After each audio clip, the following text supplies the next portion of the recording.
la réalité de l'islam, on vous la cache, on m'interdit de vous la dire, parce que l'islam n'est pas une religion comme le christianisme, ça n'a rien à voir. L'islam est une religion de la loi, l'islam est un droit religieux.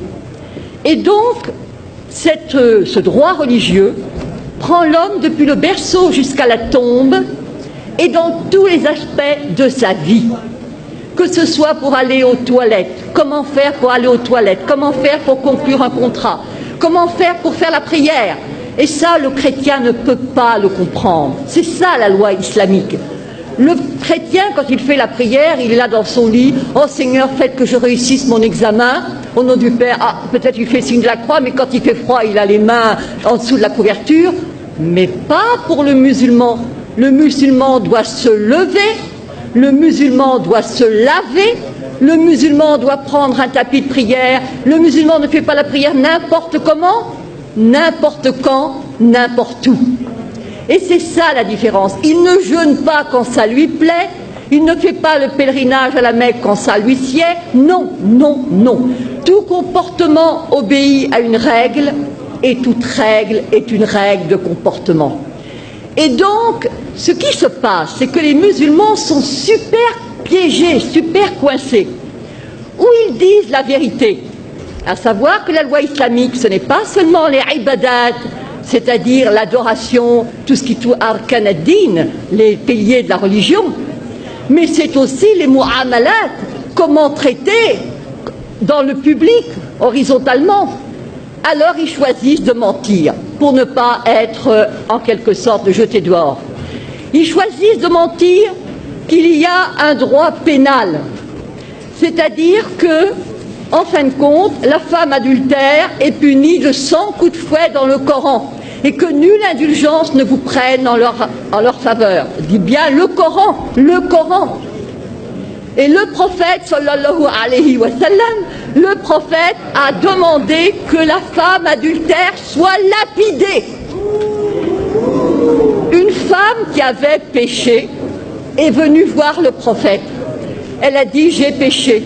Moi je me suis dit « oh là là, l'histoire va devenir fantastique ». Non, pas du tout. Elle attendait un enfant. Il a dit « retourne, accouche tranquillement ». Ensuite, elle est revenue et on l'a lapidée. Et pas n'importe comment. Avec des pierres pas trop grosses, elle serait tuée d'un seul coup. Non, des pierres de grosseur moyenne. La même chose quand on va aux toilettes, pas des pierres coupantes pour se couper l'anus, bien sûr que non. C'est-à-dire que, si vous voulez, tout est réglementé. La femme adultère, fouettée, après 100 coups de fouet bien donnés, vous ressortez en capilotade. Hein.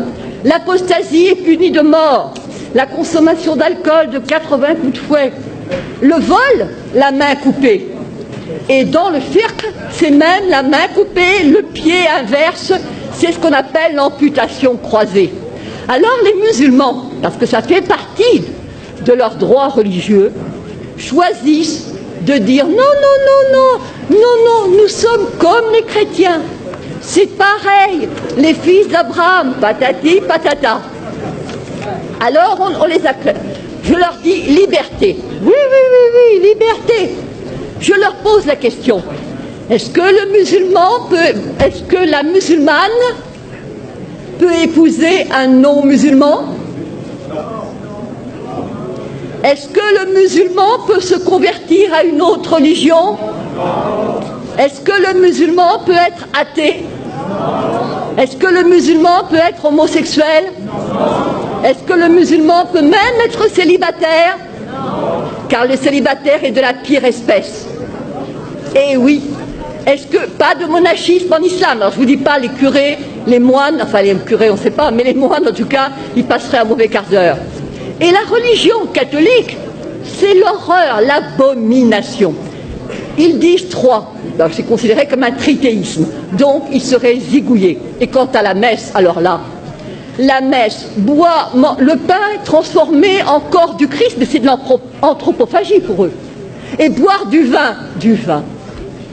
C'est-à-dire que tout est quelque chose horreur, horreur, horreur. Ce sont des moushrikoun, des associateurs, et c'est najas. Najas, c'est-à-dire impureté, saleté, cochonnerie. Alors, liberté, laissez-moi rire, il n'y en a pas. Mais alors, puisque de toute façon le musulman obéit à des règles, il est encerclé, emprisonné, on ne peut pas faire n'importe quoi, on entre dans les toilettes du pied gauche, on mange de la main droite, on ne mange pas n'importe quoi, on ne mange pas n'importe comment. C'est le rôle des fatwas qui vous dit, s'il vous plaît, comment on fait? Et alors évidemment, on vous répond. Alors évidemment, avec l'Internet, ça devient n'importe qui, n'importe quel con peut répondre, mais non, etc. Ça, c'est un changement. L'égalité. Mais bien sûr que nous avons l'égalité. L'égalité entre qui? Entre les musulmans. Al-Muslim, Akhul Muslim. Le musulman est le frère du musulman. Pas le frère du non-musulman. Absolument pas. Absolument pas. Ne prenez pas les juifs et les chrétiens comme alliés. Et enfin, nous avons... Alors là c'est vraiment le must. Vous prenez la sourate 5, Al-Maïda, la table servie. Al-Yahoud. Les Juifs disent la main de Dieu est fermée. Mais non, c'est la leur qui est fermée. Et alors je passe, il est dit, écoutez bien ceci. Et certes, nous avons fait croître parmi eux la rébellion et la mécréance. Nous avons, alors, je dirais, et nous avons fait croître l'inimitié et la rébellion. Nous avons jeté parmi eux la haine jusqu'au jour de la résurrection. Yaoum al-Qiyamah. Vous voyez pour l'affaire d'Israël ce que ça signifie. Ensuite, il est dit, ce sont les Juifs qui allument la guerre. Ce sont les Juifs qui allument les guerres. Et c'est Dieu qui l'éteint. Et rappelez-vous, il y a eu une fatwa, il y avait eu des émeutes en banlieue, et monsieur Malek Chabel, musulman modéré, a écrit, mais il n'y a pas de guerre sainte en islam. C'est-à-dire, il a dit, en fin de compte, ce sont... il a cité de manière très habile que ce n'étaient pas les musulmans qui allument les guerres. Et tous ceux qui connaissaient le Coran ont compris. Parce que c'est sûr. Mais bien sûr que le problème... Alors, je me suis adressée au recteur de la mosquée de Paris, le charmant Dalil Boubaker. Je lui ai dit, comment trouvez-vous la première sourate du Coran? Il a dit, c'est le paternoster chrétien. J'ai envie de lui dire, alors crétin, le paternoster, alors commençons. Au nom de Dieu, le clément, le miséricordieux, etc.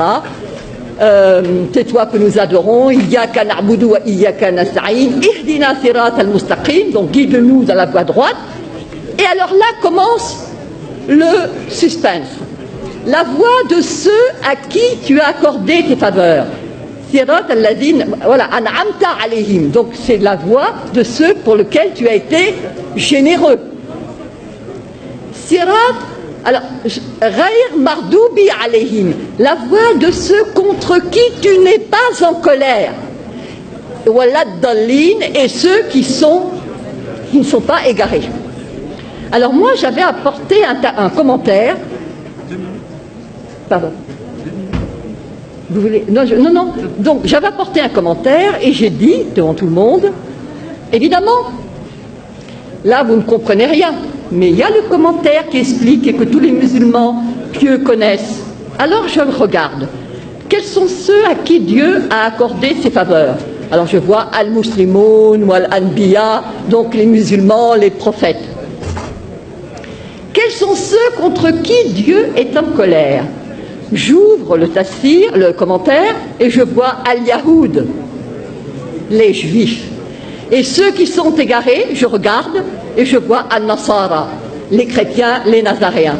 Et je dis, c'est ça, votre sourate première, le paternoster, et nos curés cons, qui font du dialogue islamo-crétin.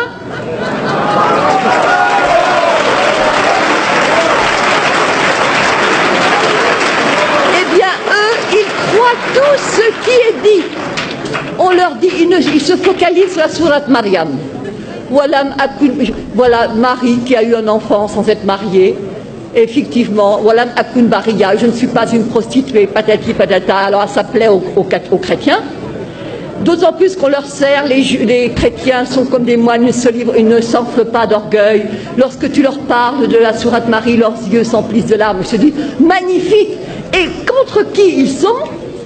Ben, contre les Juifs. Les Juifs qui, pour eux, Marie n'est pas la mère de Dieu, pour eux, Jésus n'est pas le... Alors, il y a, par rapport à la communauté juive, un danger immense contre lequel je me bats depuis 5 ans.